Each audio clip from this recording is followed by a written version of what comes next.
used by language scholars to show the relations of Aryan languages, because it rhymes in most Aryan languages.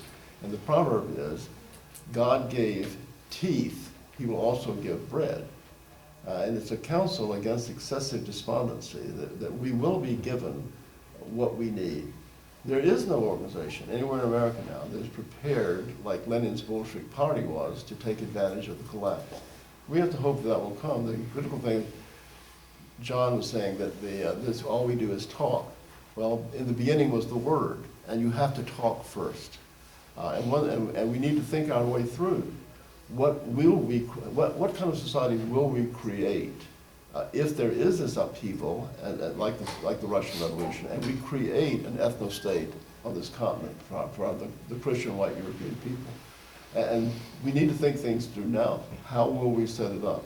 When I say I'm against democracy, I don't mean that I'm opposed to people voting. I mean that my father said that he thought the best government in the history of mankind was in the 1700s in Britain, where you had a hereditary monarchy with a little power. You had a House of Lords drawn from families that had done things for the nation for generations, had a little more power. You had a House of Commons that had most of the power, and it was elected by about 10% of the people. And I think that's true. It's wide enough where the aristocrats and the rich can't control everything. It's small enough where you can have intelligent elections instead of the jokes we have here, herding people to vote on little TV jingles and that kind of thing. And that's what I'd like to see. We need to be thinking through things like this.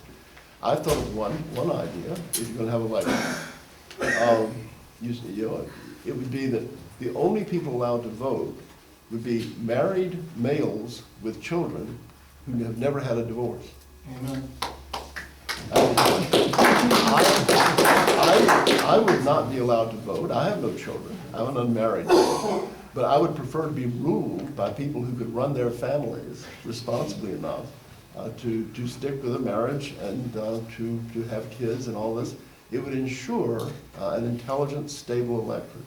Right now, there's only one head of state in Western Europe, I'm told, who has a child. This is to be ruled by people who have no genetic basis, and no genetic investment in the future is a mistake.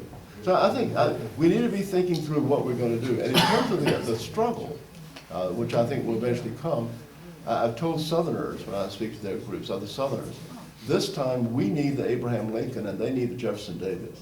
This is not going to be accomplished by libertarianism. It's not going to be done by limited government. It's not going to be done by states' rights. The facts on the ground are what choose the political ideology.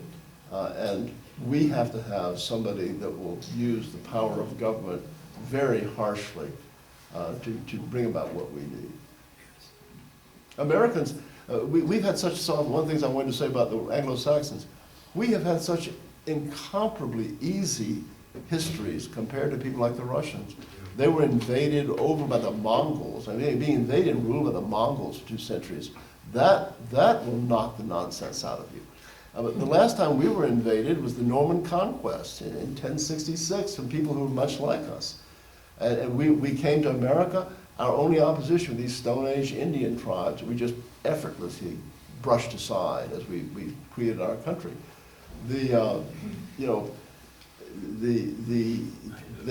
Americans believe things like states' rights. I hear this all the time as a Southerner.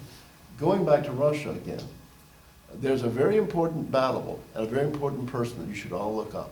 The battle is the Battle of Kulikovo Field in 1380. That was the battle in which the Grand Duke of Muscovy, who basically founded the monarchy, defeated the Mongols and broke Russia free of the Mongol yoke and brought her back into a European Christian orbit. The only way that could be done was by strong government. You had to have a guy who told everybody, you will show up and you will bring your men with you and they will be armed and you will do what I tell you to do, and if you don't show up, I'll kill you. That was the only way to get rid of the Mongols. Americans don't understand that. You can't get rid of Madeleine Albright and Henry Kissinger and Zuckerberg and all of these people, Blinken, all of these people. They have to be removed by strong government. So we need to be getting our ideology right. That's what we need to be doing at this point. We need to be talking and working out what we will do when the crack comes and what kind of society we'll create when it's over. Yeah, that's very good. Yeah. Thank you. All right. That's kind of how I was running What the was the- house. What was the name of that battle? 6 kids. 1380? Kulakova Field. And the Tsar, the Grand Duke of Muscovy, was Dmitry Donskoy, who is a great figure in the history of the white European Christian people. Saint Dmitry. Hmm? Saint Dmitry Donskoy. Yeah, well, the Russian Orthodox Church, which canonized his national heroes, has actually canonized him. That field was in Russia? By the way, if anyone else intends to ask a question, come on up. I'm just standing here. Yes, Mr. Dickson, thank you so much. And I don't know this group at all, so I don't know if I'm going to step on toes. Not too worried about it. I think we've That's got all some sturdy people here. It's a time for Frank speaking. Speaking of the Carolingian lie, you mentioned the Franks. I'm curious about, are you equipped to speak on the Ruskaya Zarubezhnya, What? the diaspora, the church abroad experience? No, Okay, all right, then maybe I'll hold that question. That you are. Well, I wanted to get your opinion on the relationship, because I'm a Russian style priest, but I belong to a non-Russian jurisdiction. I come from Old Rokor, the Russian Orthodox Church abroad or outside of Russia. I came up through the clerical ranks in Rokor, and then eventually I was made a priest outside of Rokor. I left Rokor after the union with the Moscow Patriarchate in 2007. And I left Rokor not because I was born here in the States. I'm Southern by birth and conviction. I have lived my entire life here in the States. I read broadly, so any experience I have of foreign lands is from the pen. I left the Russian Orthodox Church outside of Russia after they went into union with the Moscow Patriarchate because of Sergianism, which you referenced in your speech. Not because I do not love and have great reverence, even veneration, for the great Russian Empire of Tsar Martyr St. Nicholas Romanov, to whom we pray, by the way, and his holy family. I left it because I believe that there is a conflict of interests between the current Russian state and its embracing of the Russian Orthodox Church proper under His All Holiness Kirill, who said in a discussion that he gave in a hospital that the Christian members of his audience, Jewish members of his audience, and Muslim members of his audience all worshipped one God. Okay, this is the Patriarch of Moscow and all Rus, Kirill. These are his words. It's shocking to hear. It was shocking for me to read. So I left not because I do not love Holy Russia, but because I do. And my question, I wanted to ask you about, what do you think the relationship between the current Moscow Patriarchate and its relationship with the World Council of Churches and other organizations like that? Do you have any opinions on that, and whether or not that union can endure the ideas that you have in your relationship with the Russian Church? Maybe it's just too broad of a I don't really question. know enough about that to speak. Okay. I would say that from everything I know about the World Council of Churches, that it's an anti-Christian organization. Right. That's one of the reasons that when they went into union, I started to extract myself. The World Council of Churches is a major problem, and I see that as an impediment to the future that I think we both hope has been prophesied for Russia. I mean, we have not only just intelligent people have said that Russia would return to its former glory, but the holy saints have prophesied this. And so I'm in a jurisdiction right now that is giving me more than I ever could have expected in the Russian church. But I'm always looking to Russia, and I'm praying and I'm hoping that there is this future. I trust that there will be. I just don't think that we're ready for it now. Anyway, my question had to do with the Russian diaspora, and anyway, so maybe I can't ask the question, but I recommend thank to you the books of Vladimir Volkov, Uh-huh. the novelist, Uh-huh. who's the nephew of my tutor. Oh, is that right? It's a very interesting, because he was born in the diaspora, and he writes a lot about, you know, the Russian churches in Paris and this and that. And then he has this wonderful book, the Turnaround, about the priest who, the infiltrator who is Yeah. himself subverted. Yeah, I have read with pleasure the writings of one Sergei Fudel, who was in the Surgeonist Church in the 1950s, 60s, I believe, but was writing from that subversive perspective that you mentioned. And it's a sorrowful book, but there's sort of always, in Orthodoxy, it's always joy mingled with sorrow, always together. All right, thank you. Okay, thank you.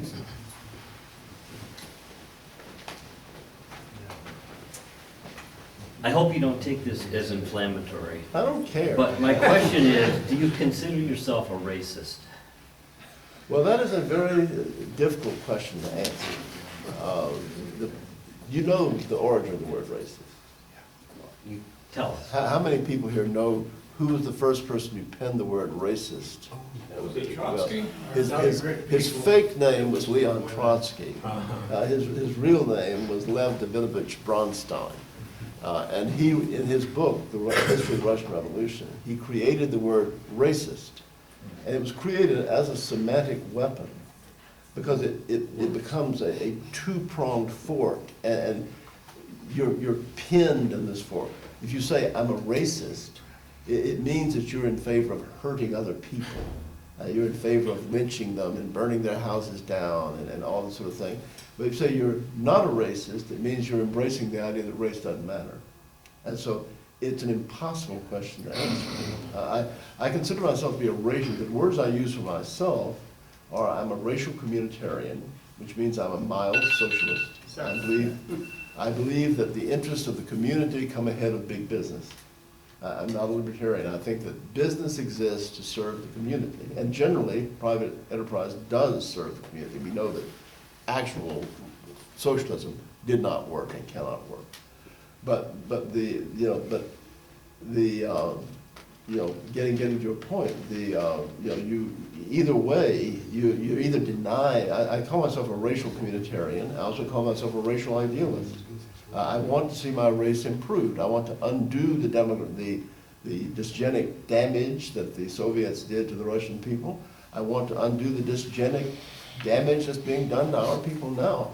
There are a lot of people that I am a very crummy Christian, but I do believe in the laws of science and genetics, and you don't succeed when you breed your worst people and sterilize your best. It just a lot of people feel that's what Jesus wants, and Jesus and Karl Marx are in agreement on that issue, but common sense tells it can't be that way. So I'm a racial idealist. I want my people to have a homeland. I want others excluded from that homeland. And I want the system of that homeland to work to improve our people. That's what I want. Would you say that race is what unites people the most powerfully? Yeah, it's the first thing you look at. When you see somebody, the most obvious thing is their race. And I have this is off subject, but it shows how crazy this country is. I've been trying to take out a warrant against a woman in Atlanta who has forged deeds on over $1 million worth of property, including 2 of mine. She's a white woman. She's a drug addict. She lives in a poor neighborhood. And she's a street person. And she has 4 convictions for forgery. But she's still walking in felonies. She's still walking around and forging these deeds. And I have played hell. I went to the district attorney. I couldn't get the district attorney to do anything. They wouldn't even talk to me. I went to the police. They wouldn't even talk to me. So finally I swore out a warrant with the magistrate court. And after 5 months, they had a hearing Friday, 8 days ago, and the judge agreed to issue a warrant. But he said I had to come back to sign something before they would actually finalize the warrant. So Monday of this week, I went there, and I talked to this very reasonably pleasant, efficient black woman, and she said, well, here's the document you have to fill out and sign. And among the things I had to provide, they would not arrest her, would not issue the warrant, was I had to give her birthday. Now, how do I know what some criminal's birthday is? I mean, I don't know, I hardly know my own birthday and my brother's and parents' birthday. I don't know this woman, she's a criminal, you know? And I told her, you had to put out her weight, her height, all of this stuff. And I told them, I don't have any of this information. She said, well, then you have to hire a private investigator to get it. So I went and I paid $175 and he got me, and I went back down there and I tried to get a copy. She wouldn't let me. I talked to Jared Taylor, American Renaissance. They said they had to have all of this so that the police could identify her. I can tell them the hair color and what house she lives in. They had to have it. Anyway, omitted from that list of information that the police needed was race. Right. You can't ask that. You can't tell the cops she's white, you know, in a predominantly black neighborhood. Right away, a cop can go in that neighborhood and he can eliminate 80% of the people because they're black. But no, you can't mention that. So that's the kind of goofball society in which we live. And this insane society cannot last. It cannot go on. All right, thank you.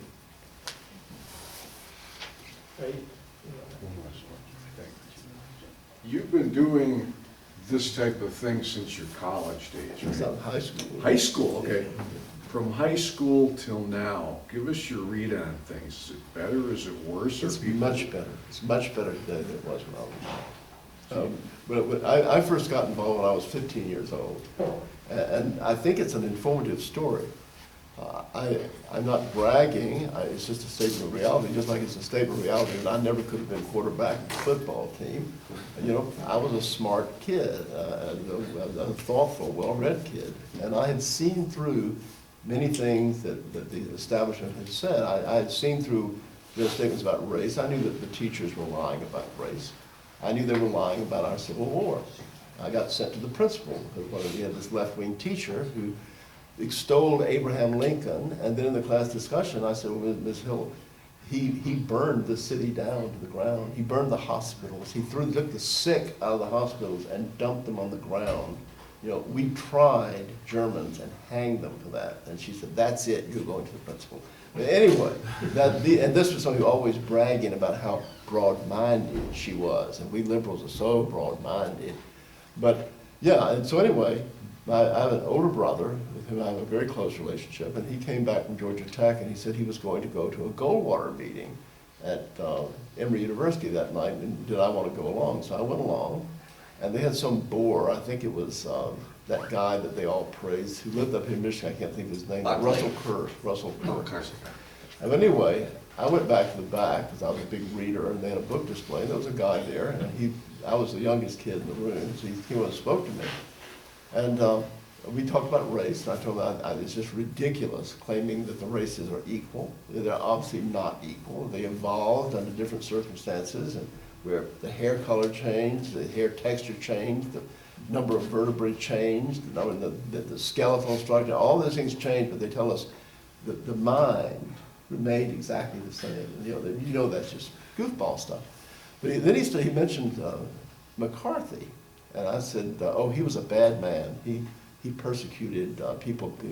He said, why is he bad? I said, because he challenged the patriotism of honest liberals and said they were communists. And he was a very rude person. He had not read Dale Carnegie's How to Win Friends and Influence People. He said, well, how do you know that? I said, well, it's in my history book. And he said, the same books that claim that the races are equal. I said, well, yes, sir.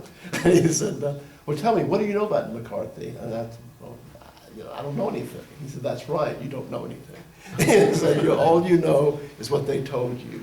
He said, you've never read the other side.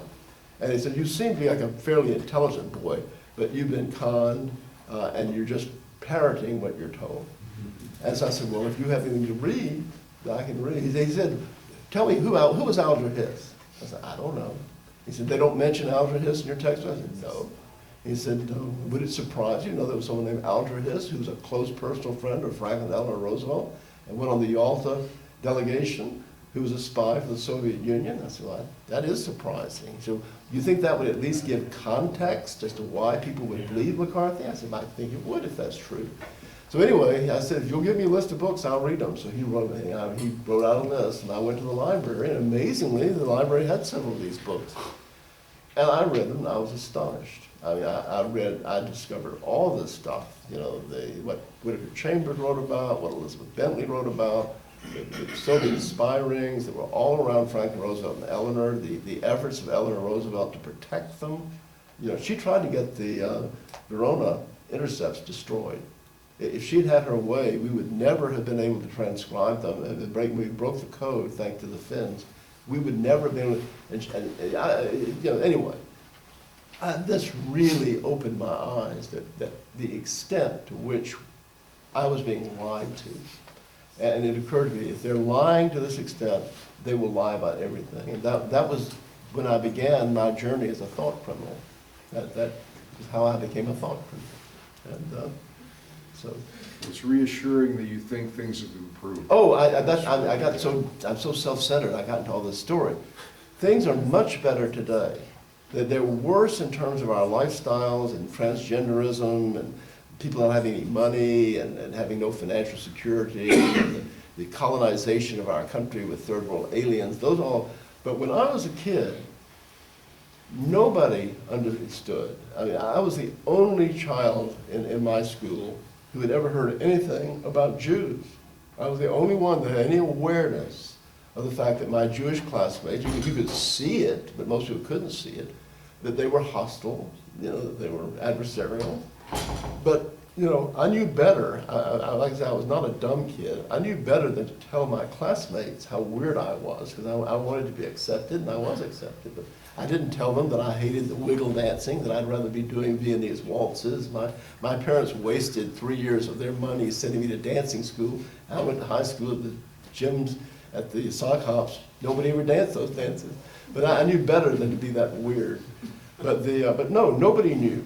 Everybody worshipped the FBI. You know, the conservatives went on worshiping in the shrine of the FBI until the last several years. But this is a great breakthrough. J. Edgar Hoover was always an awful person. The FBI has always been our political police. And they've always been servants of the establishment. They've always been against us. But conservatives just love J. Edgar Hoover. Masters of deceit. You'd go to their meetings and they'd have all these books out in the back, and they'd always be Masters of Deceit. Now, that great patriot, J. Edgar Hoover. But now, with this raid on the arrest of General Flynn, the discovery that they were going around to the media, preventing the media from talking about Hunter Biden's laptop, which they knew was legitimate, their raid on Trump, they're planning all these instigators and these events. For the first time ever, the Anglo-Saxons and related core people of this country, lots of them have come to see what the FBI is. That's a great breakthrough. The system has squandered this huge asset they had in the gullible trust that our people had toward the Federal Bureau of Investigation. The sheer mechanism of having a meeting, and John is a dinosaur, he's a Luddite like I am, and he sends you all these cards for this meeting.